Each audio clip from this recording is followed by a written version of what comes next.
vamos a pedir que nos comparta su mirada, su experiencia a la compañera Claudia Vernaza.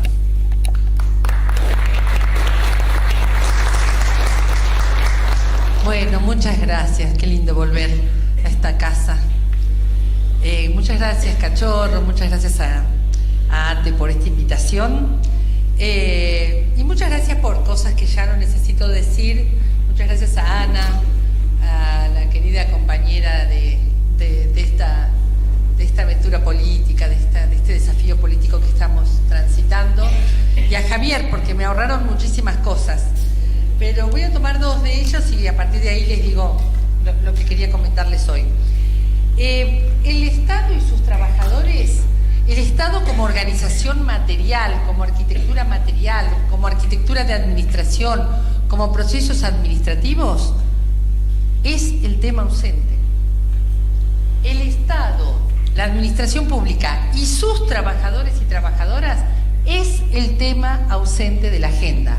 En la agenda va a estar el plan de vacunación, el plan ambiental, el plan industrial, los ATP, la seguridad social.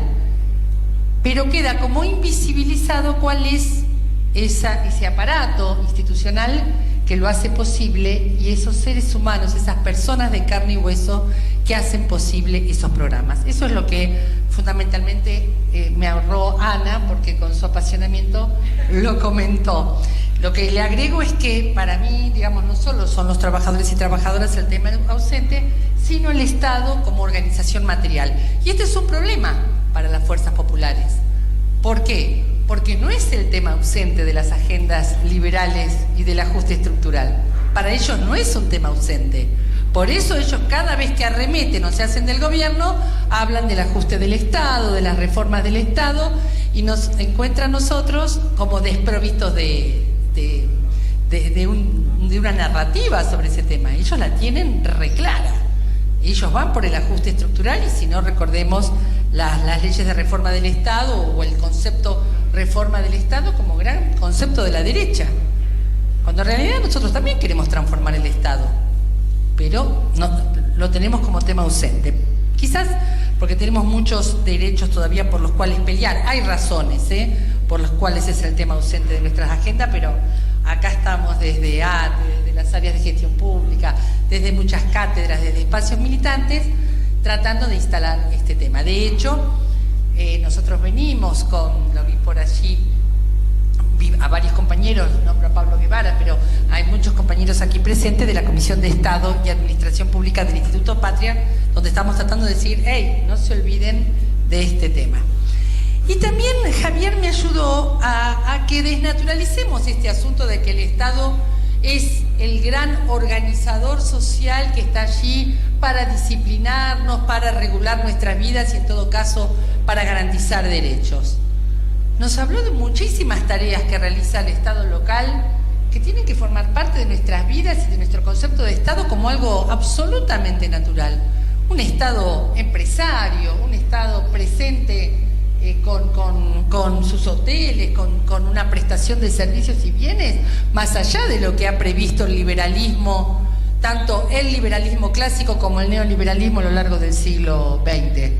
Acá no pasó en vano el peronismo, o sí, o nos ha colonizado tanto, nos han colonizado tanto las lecturas que nos hemos olvidado que nuestro Estado es un Estado creador, que nuestro Estado es la creación histórica heroica a la que nos invita Mariátegui. Vamos por la creación heroica, o nos vamos a conformar con los libros que se escriben en la Europa continental o en el mundo anglosajón. Cuidado con nuestras lecturas de academia.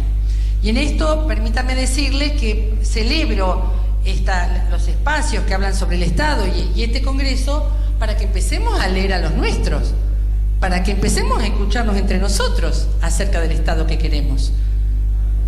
Hay demasiado Peter Evans en nuestras lecturas, demasiado Hannah Arendt, todo bien, pero vamos por Jauretche, vamos por Scalabrini Ortiz, vamos por Carlos Vilas, vamos por Daniel García Delgado, vamos por Celso Furtado, Carlos Matus.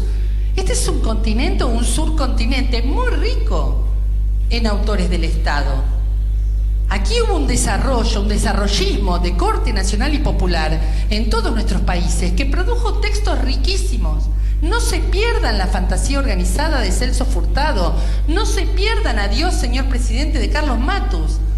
¿Por qué son más populares en nuestras cátedras los textos escritos en el mundo anglosajón o en Francia? ¿Qué es lo que nos pasa con eso? ¿Es más serio? ¿Parece más serio? Porque ellos citan con Norma Zappa y Carlos Matus no. Así que bueno, vamos a hablar de nuestro Estado y desde nuestras creaciones. Y allí voy a empezar diciendo que nosotros no creamos desde cualquier lugar, creamos desde una posición. Y para decir cuál es nuestra posición, tomo el nombre de este gremio, un nombre situado históricamente, Asociación de Trabajadores del Estado, que no deja de ser un nombre situado, pero también una convicción. Somos trabajadores y trabajadoras del Estado. Lo hemos dicho a lo largo de la década del 80 y del 90 con mucha culpa, este concepto. Hemos hablado de la función pública, de los agentes públicos, de los empleados públicos, del funcionariado. Parecía que hablar de trabajadores y trabajadoras públicas era como... No sabíamos si era la frase correcta o el concepto correcto. Somos trabajadores y trabajadoras públicas, asignados o que tenemos, o convocados por un Estado empleador o convocados por el juego de la democracia, con un titular del Poder Ejecutivo que llama a su gabinete.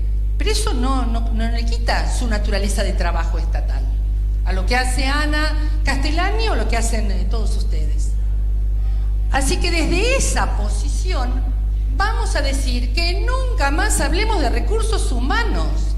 Por favor, ¿cómo nos han colonizado el lenguaje? Dejemos en todo caso el concepto de recursos humanos para los renglones presupuestarios, que es donde sería un concepto riguroso y preciso. En el resto, fuera de las planillas del presupuesto, somos trabajo estatal, somos trabajadores y trabajadoras estatales. Es tremendo cómo nos han colonizado el lenguaje y no voy a cejar en mis intentos de que no hablemos más de recursos humanos. Y en ese sentido puse como diputada nacional y habiendo tenido mucha tarea como secretaria de la gestión pública en la provincia de Buenos Aires, donde Cachorro era mi contraparte paritaria y donde hemos aprendido tanto, todos y todas en aquel periodo. Muy agradecida a los sindicatos de la provincia de Buenos Aires, realmente, porque fue una experiencia maravillosa la que hicimos entre el 2004 y 2007, fundando nuevamente las negociaciones colectivas en el Estado. Fue una experiencia heroica.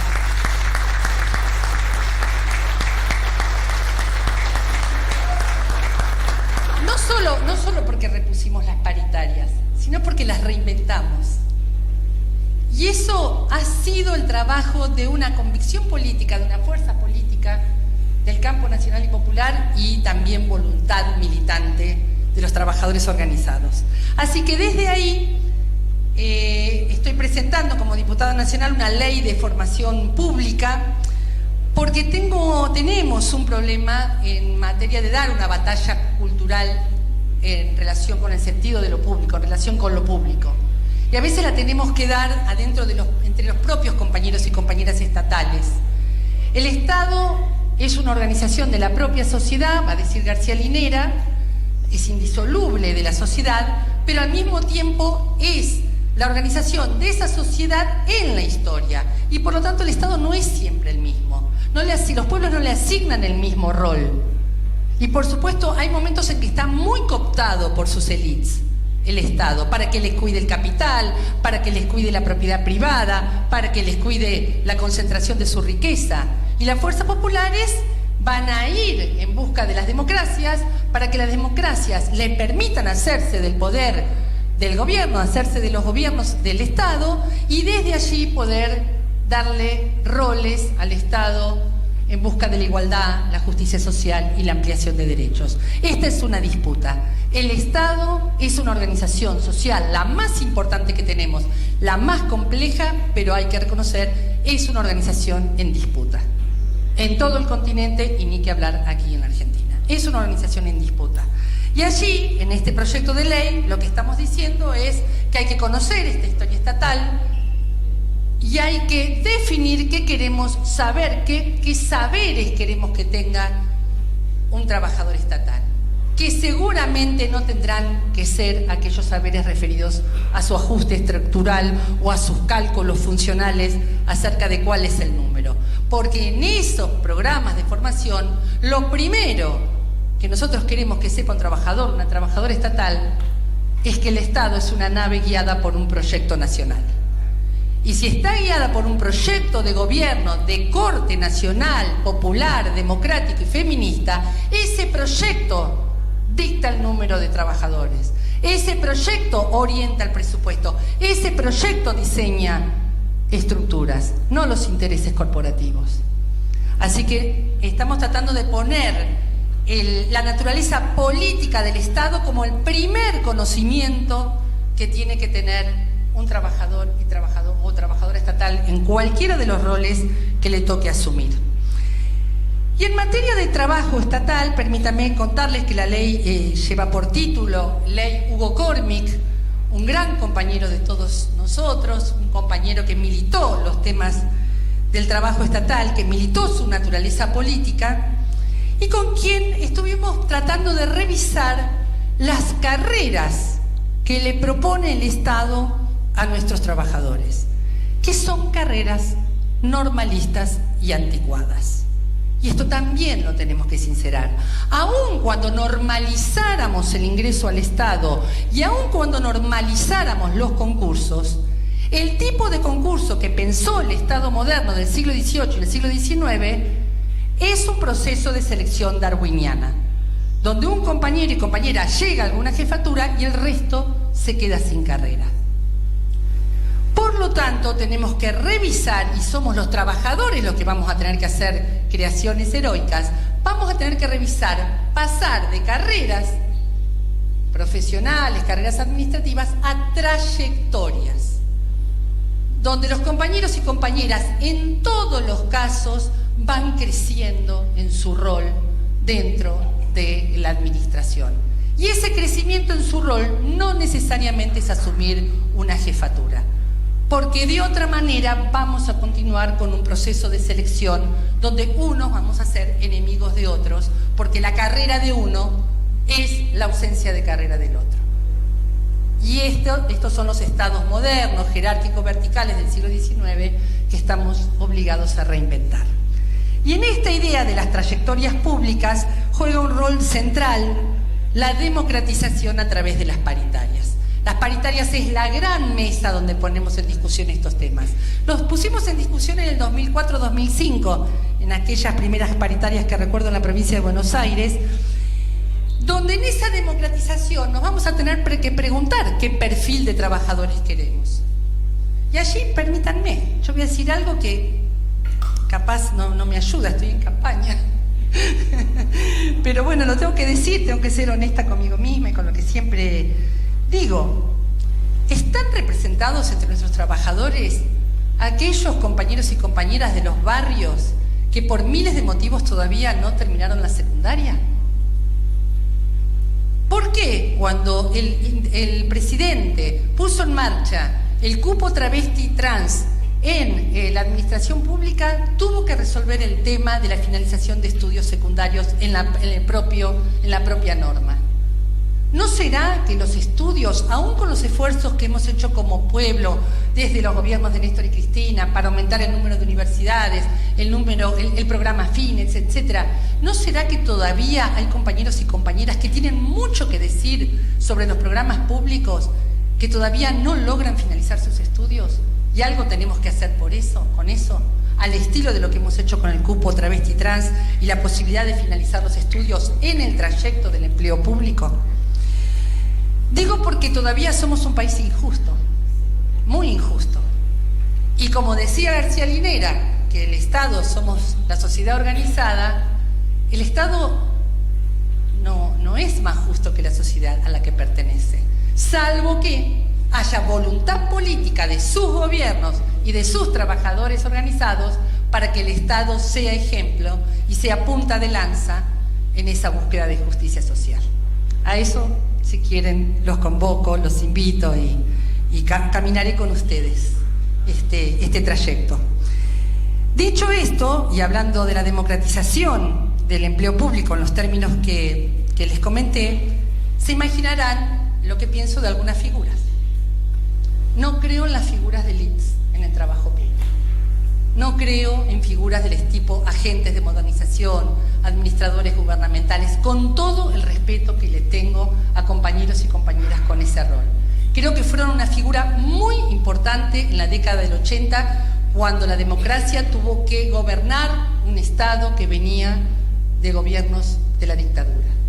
Hoy voy por un trabajo paritario, por compañeros y compañeras que todos le enseñan al otro, todos tienen algo que aprender del otro y de la otra. Y por formatos y programas de formación que en la línea histórica, en la tradición del Instituto Nacional de la Administración Pública, en la línea histórica que marca el INAP, esa gran creación heroica de UPCN, de la Unión Personal Civil de la Nación y de tantos trabajadores y trabajadoras, en la línea histórica del INAP, nuestros programas de formación tengan en cuenta al conjunto de trabajadores y trabajadoras, que no haya, por favor, trabajadores de primera o de segunda. Todo esto creo que son todos desafíos, lo que estoy comentando son todos desafíos, algunos sé que soy un poco disruptiva con algunas políticas que estamos llevando adelante, quizás haya cosas que se necesite seguir debatiendo, pero lo que estoy segura es que y en esto me tomo de las palabras de Ana Castellani, es con los trabajadores y trabajadoras del Estado que vamos a construir ese Estado que queremos que se parezca cada vez más a su pueblo. Esto es, creo, la convocatoria que nos hace en este Congreso ATE, y por eso estoy tan agradecida. Muchas gracias.